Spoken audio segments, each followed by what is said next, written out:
Bismillahirrahmanirrahim. Assalamualaikum warahmatullahi wabarakatuh. Bersama saya Ustaz Jafri Abu Bakar Mahmudi dalam segmen Lebih Baik Cegah di AADK TV.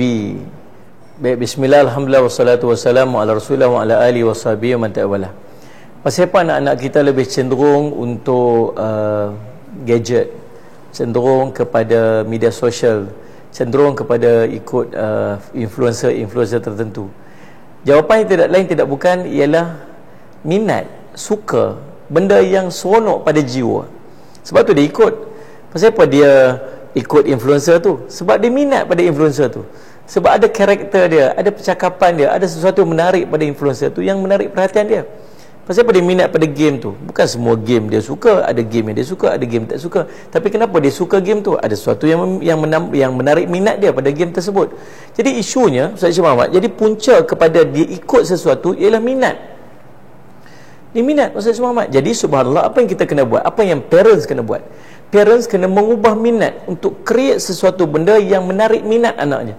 Mungkin parent kena tengok anak dia kecenderungan dia kepada apa, dan sesuaikan kecenderungan itu mengikut kepada syariat. Sebagai contoh, anaknya suka berfashion, contoh. Anak memang minat fashion. Kalau dia tengok dekat tu, semua keluar cerita fashion aja. Pakai baju macam ni, pakai baju macam ni. Mak, ibu, ayah boleh cenderungkan anak itu kepada minat dia sesuai dengan kehendak Islam. Fashion yang menutup aurat, fashion yang membawa kepada ibadah, fashion yang demikian sebagai contohnya. Ataupun anak-anak je minat kepada Allahumma salli Muhammad, art, kepada lukisan, kepada gambar, kepada apa sebagainya. Cenderungkan minat anak itu selagi dia tidak melanggar kepada syariat, cuma sesuaikan dengan kehendak Islam.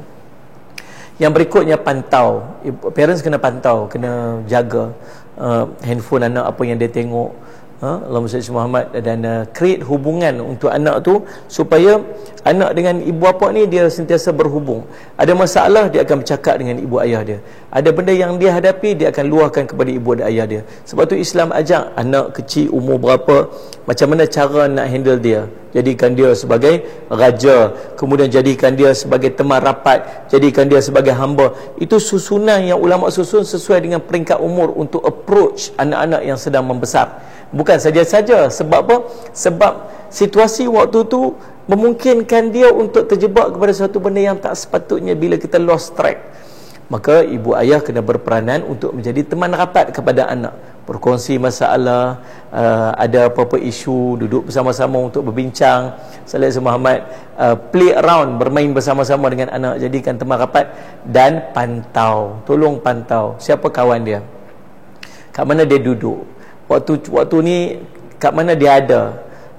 Dapatkan nombor telefon kawan dia. Ada masa-masa ketika teman-teman anak-anak kita yang bersekolah yang tak sepatutnya ada handphone, tapi terpaksa ada handphone juga untuk urusan-urusan dia. Cuba cek balik apa yang ada dalam handphone dia, apa yang dia tengok, supaya kita tak disebut sebagai nasi sudah menjadi bubur. Kan bila dah jadi bubur dah tak dia apa dah. Tambah-tambah apabila dia melibatkan kepada kawan-kawan yang tidak baik, yang melibatkan kepada penyalahgunaan dada, merokok dan sebagainya, maka kita kena pantau dan ambil tindakan yang tegas. Kadang-kadang dia akan rasa kita ni tak baik, kita tak sayang kat dia. Tak apa, itu lebih baik daripada kita menyesal di kemudian hari, insya-Allah. Pencegahan dada, tanggungjawab bersama. Dada tak payah, tak nak.